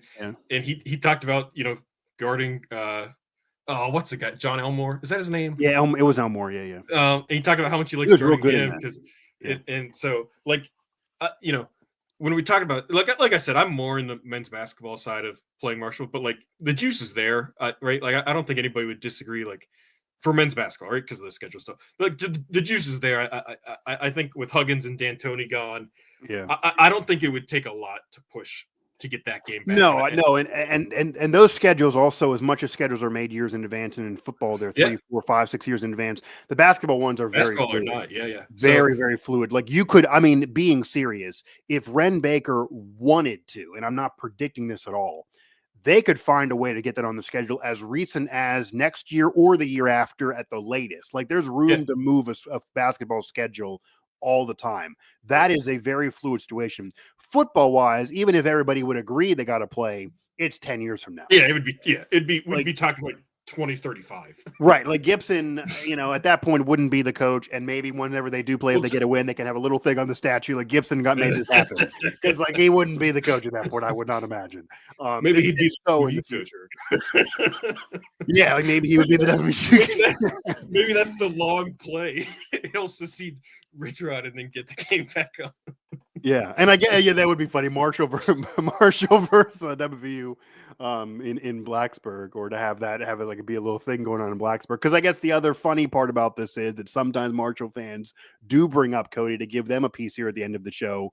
Marshall and Virginia Tech have a little rivalry going. Yeah. So like that is what they always bring up, that like, okay, WVU didn't want to do it with us in the same state. So now we just took on this, and we just it's almost like they forced a rivalry with Virginia Tech instead of West Virginia. So that is kind of a funny end of it, that Virginia Tech, a similar program to WVU, does not have the hang up. But I again do not think I think the level that Marshall would brag about a win over WVU would be higher than they even bragging about Notre Dame. Like they would take that absolutely, to no absolutely. end. The risk that Virginia Tech has playing them is not to the level of West Virginia having to play them. It is just not even on the same wavelength for sure. It's a one-sided risk scenario, and it's not a fair dynamic. That is my problem. But I definitely think basketball-wise they could do it. Certainly, I think there would be intensity, there would be energy there, and it would kind of be cool. The other sports, you definitely got to keep it.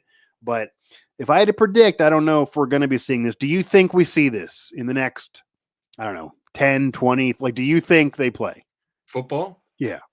In the next 10 years.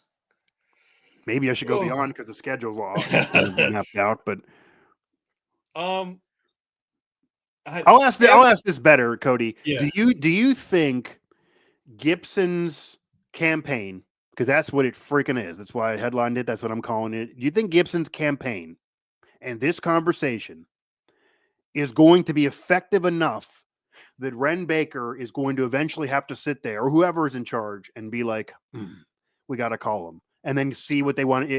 Or do you, because to this point, there's been several years where the West Virginia perspective was, okay, we tried 10 years ago. Then we tried a few years later. You kept doing this home and home thing. So we're basically not even talking about it. Do you think Gibson's going to have enough success that they actually will entertain the conversation, and that if Marshall would hypothetically go to the 1-off or go the 2-for-1, that you could see a release in 3 months that now in 2035 they are going to play? Do you think they're actually going to talk? I think Gibson could get the ball rolling enough that I think it would take someone like a Joe Manchin really pushing this over the finish line again. Whoever that, if that's a future governor or whoever that ends up being, I think Gibson could get the ball rolling enough to get it to that kind of point where at least people, like, we're talking about it. Like, right? Like, when's the last time people talked about it like this, right? I think he could get the ball rolling enough. I don't think Tony Gibson could get it to the point, unless Marshall is really, really wanting this and really willing to make some concessions. Yeah, I don't think Tony Gibson himself could get this to the point where we're talking about contracts and phone calls and stuff. But I do think it could get to a point where, if he keeps this up for a couple years, I do think there could be some noise around the state, and then maybe whoever the governor is at the time maybe starts making calls, and maybe goes out somewhere and says, hey, wouldn't it be great if they, right? Because really, I mean, it's.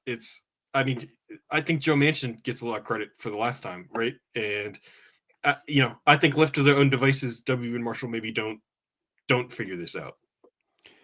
Yeah, that's interesting. I kind of agree. If I had to predict, I don't think it's going to happen. I think there's I'm going to give it a 1% greater chance than it was before, just because also of the Rich Rod Tony Gibson connection. And as much as Ren is not going to take something that is a screw job, I don't think he's going to cave and do a home and home, nor will he go and do a one-off in Huntington and then not play for a decade. I don't think Ren will do that type of stuff, but I think he's at least a reasonable man enough that he would be willing to put the scenario. I think the way to be smart about this is, Cody, and I think Ren's smart enough to do this. What I would recommend, as much as I said ignore it, here's the other option if you don't want to ignore. I would be proactive a little bit, call, and I would really put them in a corner. And I would say, here is what we will do. Here is when we will do it. We are not debating this for 2 hours on the phone. This is what we will do. This is when we will do it. These are the options. We're on the phone. And if Marshall even wants to talk for more than 5 minutes, I would then say, okay, it's now on you. And I would find a way to publicly put this out there. We tried. They're unreasonable. It's their fault we're not playing. And I would flip it back on them. And then you would have to have Gibson stand there in the presser and be taking questions. You wanted this, and now your program is making this hard. And I would flip it back, because right now he has flipped it to a point that WVU looks like the bully who's being unreasonable, who won't want to play the little brother. Goliath doesn't want to play David. That's how it looks right now. I don't think I could flip it. He hasn't really criticized WVU. Right? Like, no, but I think it just looks that way.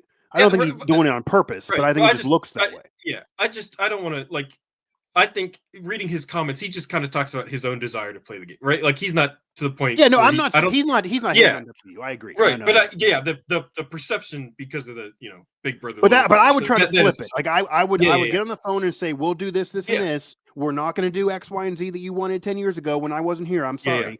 And if you don't agree, then I would, whether it be a press release, whether it be a social media post, whether Ren Baker would make a joke to somebody in a quote that he sometimes does, maybe he would tell Tony Caridi, maybe he would tell Hoppy to put it out there, whatever he wants to do. I would find a way to put it out there so everyone in the state knows we tried. We were going to do the 2-for-1. They went home and home. We're Power 4. That's some bullshit, and we're not playing it. And that's kind of like that's what Penn State isn't even willing to do with Pitt, right? Where Penn State just completely shuts it down, right? Like I think even if you get to that point, Mike, where if West Virginia were to start talking about it, that would be a win for Tony Gibson, right? Yeah, no, it would be. Now you've got the big brother talking about it, at least.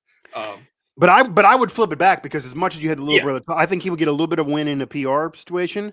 But I'm tempted to believe that Ren Baker is smart enough that he could call their bluff, because he knows they only want this for one reason, and it's for their money and for their prestige. And I don't think they would agree to West Virginia's parameters. I don't think they would agree to it. So I think he would be able to flip it back, make them look bad for not agreeing, and then potentially, Cody, the negative, I guess, for people that want to see this game, if you handle it that way and Ren says, here's how we'll do it, they say no, you may kill it forever. Because if they say no again, then Ren may, if you call 3 years from now, Ren may say, no, now you're making me look foolish. I said I would do it before. You said no, it's out there. We're done with this. Like, this may be all chips to the center of the table for Gibson here. If he gets a phone call, like, that phone rings, they better figure it out how they're going to do what WVU wants. And I'm not sure they got that figured out before Gibson's talking in his press conferences. So that's the only thing. I think that is, I would potentially try to flip it and do that. And we will see where this goes. I get what Gibson's doing. It's a weird messenger a little bit there, but I do get what Gibson's doing. It makes sense from his perspective. But I mean, Ren Baker's even publicly said that if it was up to him, maybe he told me on my show, but I believe he's put this publicly and I publicized it, that if it was up to him with the whole COVID thing, do you remember when they played the game? It was really a road game, but it was a neutral location against Maryland, and then they lost early during the COVID year, and they lost the chance for that game to come back because of the COVID scheduling and all of that. I mean, Ren Ren told me when I had him on that he would have tried to get out of the game in the first place because he would have called Maryland and said, if the game in our place is getting screwed by COVID, we're not going to you. Like that was when you could get rid of schedules and you could easily tinker around because of COVID. And Shane Lyons just acquiesced and did whatever, and then didn't get a get back. I don't think Ren Baker is he's not gonna get played with. Like I don't think that's gonna work. So like they got to figure things out. But we didn't even really get to dig deeper into the roster. I do want to end the show now because we talked so much about WVU Marshall, which I figured this was an opportunity there. That we maybe will not be talking about this again unless it continuously gets brought up because it has not really been a thing. So we were able to devote this show to it. So Gibson, you win in that respect there. I'm Tony Gibson. You get a W there. We did devote his first win at Marshall. Yeah, your first W at Marshall. You get a whole show devoted to you and a couple day worth of coverage and social media conversation devoted to you. So I maybe you win in that respect. And my last, I guess, call at the end here, just in general about the roster, Cody. And I know you weren't at all of these pressers, but I know you watched them and you've certainly been at them over the years. I know that it's a lot, and I'm not asking for national media to watch press conferences from programs. It's impossible. But we got to get to a point, and it may never happen. I guess it's never going to happen, where there is some care of actually being accurate. Like the entire scenario when the transfer portal opened, the national media absolutely, and I do some national writing. I'm not national media, but I mean, maybe I want to be there someday, but this is just reality. They are partly responsible for this, and it was just factually incorrect to the point of misreporting and exaggerating. Absolutely. I mean, the whole, honestly, there were even people that weren't in national media that were putting out mass exodus in their headline, and I think that was for SEO purposes. We run a digital platform. I know why you're doing it. You get more clicks doing it than what I was actually saying, but it's just factual. It's borderline lying. I mean, that is the extreme that I could accuse. Rich Rod, at least 4 times in a press conference, at minimum, and I should find the clips and just throw all this out there, said, we are going to make cuts. It's going to be a big number. I don't want to do it. It's to get under this bar. I've been talking to Big 12. I've been trying to argue it. And really what annoys me, he said he was on Big 12 calls talking about this, and some of the national media members, because I jump on them sometimes, are on those calls. They hear it, and then they go ahead and write the mass exodus, or you get the big eyeballs and the emoji of, they lost 30 players in 2 hours. 99% of those players were cut. Yeah. I don't like having to embarrass these players. I know from the program the reason why they almost should. I told them directly they should do this. They don't want to do this because it's embarrassing to the players, but they almost need to release an actual press release. We're cutting these players. They don't want to do that because it's not nice, but by not doing it, these players did not want to admit being cut. They put their little tweet up saying that, we're just choosing to go to the transfer portal 3 weeks after. They were cut. They were cut. They were cut to get under a roster limit. You can argue whether the team's going to be good or bad, or whether they should cut them, what it means, all of that. But they were cut. There was like 3 players that maybe left that weren't supposed to leave. There's not been a starter yet that has left that wasn't supposed to leave. The number's high, but they were all cut. Most of them were cut.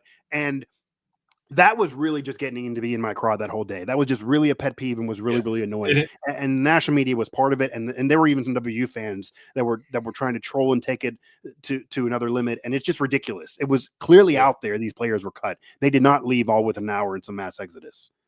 Yeah. Yeah. I mean, Mike, you and I talked about it, I think, on last week's show. Multiple times. We went through all it. And I believe you and I specifically said, like, the fan base is handling this really well, right? Like it hasn't been, and you're like, I think there was one time Rich Rod literally said, "Hey, we're probably going to get rid of 20 guys." Like he gave the number was out there, 100%. Yeah, and then like I forget what day it was last week that all the guys disappeared off the roster, and we reported on here's the guys that are gone. But then all of a sudden, for some reason, this week it was big news. Like, and you're right. Like I saw a bunch of the national outlets like putting up like, is there something wrong in Morgantown? Like narratives like that, and it's like we knew this was going to happen. Like everybody has said this was going to happen. This already happened. It didn't happen this morning. It happened last week. Right. Like it was so bizarre, and that happens occasionally. Like when you cover a team and then it does go to the national, you see all the little things that they don't know what they're talking about. Like even when I watch basketball games on ESPN Plus, Yeah. I can tell when the announcers don't know what they're talking about, right? But something like this is like, what do you like? Nobody. It's like you see, 20 guys in the transfer portal with West Virginia, and if you're a national reporter, you're like, oh, that's a story, right? That's a ton of guys. But if you Google it for 5 seconds, you see that like, oh no, this already happened, and it's not a story. And it was bizarre, and I do put a lot of blame on the national outlets that didn't do homework on it and wanted a headline and wanted a reaction picture and just put it up.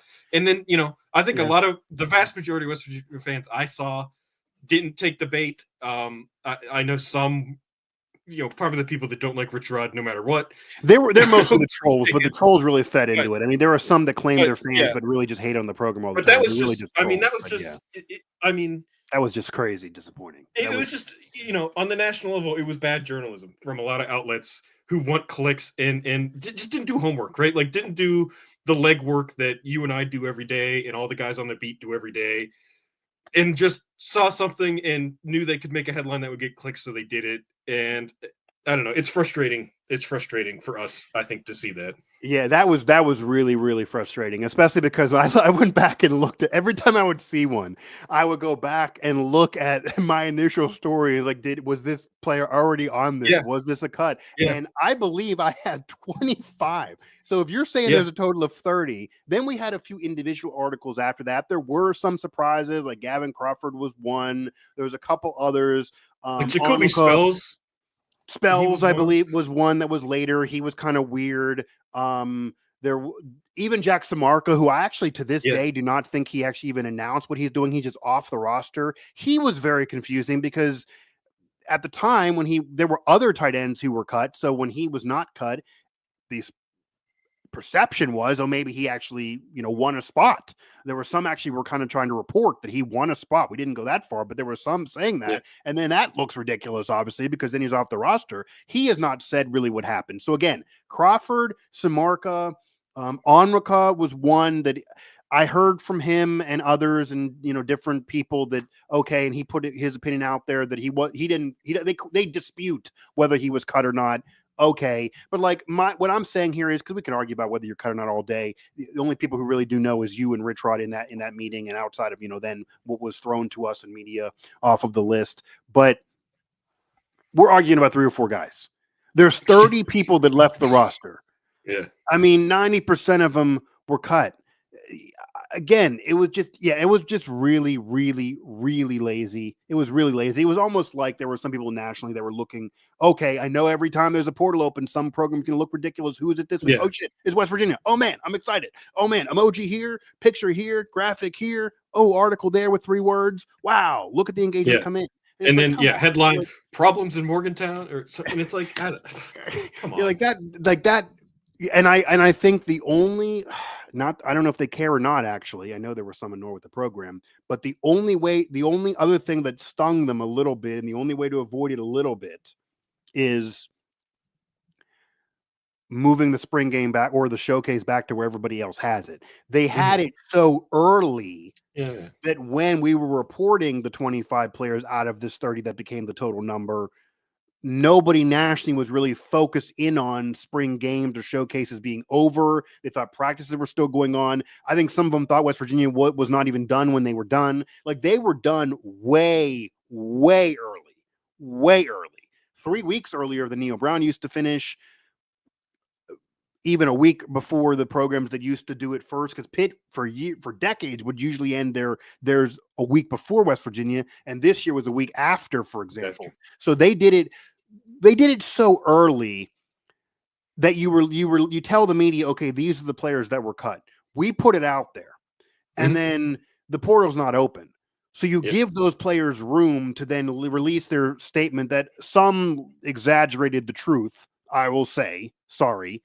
Some, put out their statement, thanks to everybody, and now we're going in the portal. But they had their time to put out their statement. So some people were seeing it 2 weeks later. Oh, man, Terry's in the portal. Oh, man, this player's in the portal.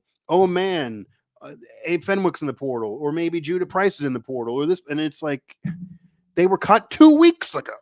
they're in the portal now because the portal is just open now. So maybe you need to Yeah. have your event a little closer to when the portal opens, because if you release your list and then a day later it's okay, we're connecting the dots, versus that separation of time. That's the only thing. Yeah. But if you're a media member, whether you're national or local, the onus is on you to do a Google search to know what's going on. And I'm not saying you got to study WVU as much as people who are covering the program every day. But if you're going to write a headline that is going to say something that is basically an opinion-centered headline, or ask a question like, what is the problem in Morgantown? You need to first know if there actually is one, or you're making something up. Like that should be part of journalism, 100%. And to Rich Rod's credit, he couldn't have been more transparent about this. That this was going to, like, guys were going to be off the roster after the spring game, right? Like like you mentioned, like there's a bunch of clips of him just straight up saying, yeah, after the spring game, guys are going to be off the roster. And it's I don't know. It's not news. It wasn't news. I don't know. It's so frustrating and about it. And then you see like stuff like that, gets all the hits, and we've had it for a week, and it's just, that's part of the business that just, that always, I mean, you and I used to always joke, Pete Thamel would come in Saturdays before game. We joked this year, he would tweet something like, Garrett Green may or may not play today. And it's like, okay, well, we reported that on Tuesday. Right, but or like anyone could really say that, like he was the king of the may or may not. It's like it's like the local guys had that news on Tuesday, but Pete Thamel tweets it Saturday morning, so it becomes a national news, right? Yeah, and it's like he gets credit for breaking it, right? That kind of stuff just gets annoying. It just for us local guys, it just gets annoying. Yeah, I mean that gets annoying, but I mean I almost have realized like that's just the way of the world. Yeah, the national guys always going to get the credit on like any beat in the world. The national guy is going to get credit for breaking news. The only people that really get credit nationally for breaking news in the world are really Pete Thamel in college and Adam Schefter in the pros. It doesn't mean that Adam Schefter is literally breaking every single news 100% of the time. There's sometimes that, for example, our colleague Alan Saunders at Steelers Now will have a Steelers news before Schefter, but if Schefter gets it a second later, he's going to get the credit. Alan's not going to get that credit. That's just the way it is. The other end of it that I think is worse is what happened with the West Virginia roster, is when it really feels like national media are either not doing research or borderline lying. I mean, it's one thing if you're breaking news that's over somebody else and you get credit when they should. It's another thing when you're making it up. I mean, that is a whole nother level. I mean, that again, 30 players did not walk into the built facility and flip off Rich Rod and say there's a big problem in Morgantown. That is not what happened. About 25 of them wanted to still be on the team, were kicked off the team, were cut. And again, I don't think I understand the opinion of not wanting to embarrass those players, but it doesn't make the program look good being this nice. This is not a nice world we're living in. The NFL doesn't do this stuff. The NFL will let you know, like, we cut this guy. The coach will say it in the presser. He's cut. They'll put it in the release, like this player was released. Once we get to contracts, and this is a whole nother situation, but Cody, I think we'll get there at some point. Whenever we get to contracts, yes, that'll stop the player movement. You won't be able to be a free agent twice a year. If you have a contract for 2 years, you won't be able to leave after 1 year. That'll be like the pros, because in the pros, you're not a free agent twice a year. You're a free agent whenever your contract's up. So whenever we get to contracts, that means there's going to be some times where you're not going to be nice, and you're going to put a press release and you're going to hit send and say, X player has been released. X player has been cut. X player has been waived. You're going to have to say that to let everyone know this player's not screwing me. We're telling them to leave. Like that is what you're doing. I think this just happened with the Tennessee quarterback, Mike. I think it was the first instant of it, right? Publicly, where Tennessee, I mean, pretty transparently was like, "We're not playing games. He's gone." Right? Like, and we all know it was money stuff, right? So I think we just saw the very first one, and definitely not the last one. Yeah, and I think as much as Cody, if you think we're frustrated covering it, imagine how frustrated the coaches are. I mean, I would bet you, and we haven't talked to Rich Rod. I bet you Rich Rod Cody, he kept saying it so open, like you're saying, for a reason. They thought they could avoid this. I imagine that when they saw what was going on in the open of the winter portal for football, I imagine that Rich Rod and people with that program that we know, I imagine they were not happy because they were putting a real effort in to make this very clear what was going on. And to some credit, including even rival fans and media and fans, once I would have to reply and say, no, these players were cut. Here's a link of my original story. It's 90% of these players. There's like 3 players that, weren't cut that left. Then you get, oh, okay, well, it is what it is then. Well, it is what it is. But like the original comment that you made, it's already gone out there. And I haven't seen that deleted just yet. So it is what it is. So yes, you may have to get more and more direct. They did do that because what we do know for sure, that whether a program's successful or not, over the years of the transfer portal, it has worked both ways. There have been times where, yes, players have screwed over programs and then dragged them through the mud. There have Messidors, for example, early in the Brown tenure. There have also been times where West Virginia sat down a kid and told him it's best for you to hit the transfer portal and get out of here. And that even includes the Neo Brown tenure. Cortez Braham was a story that I broke during that.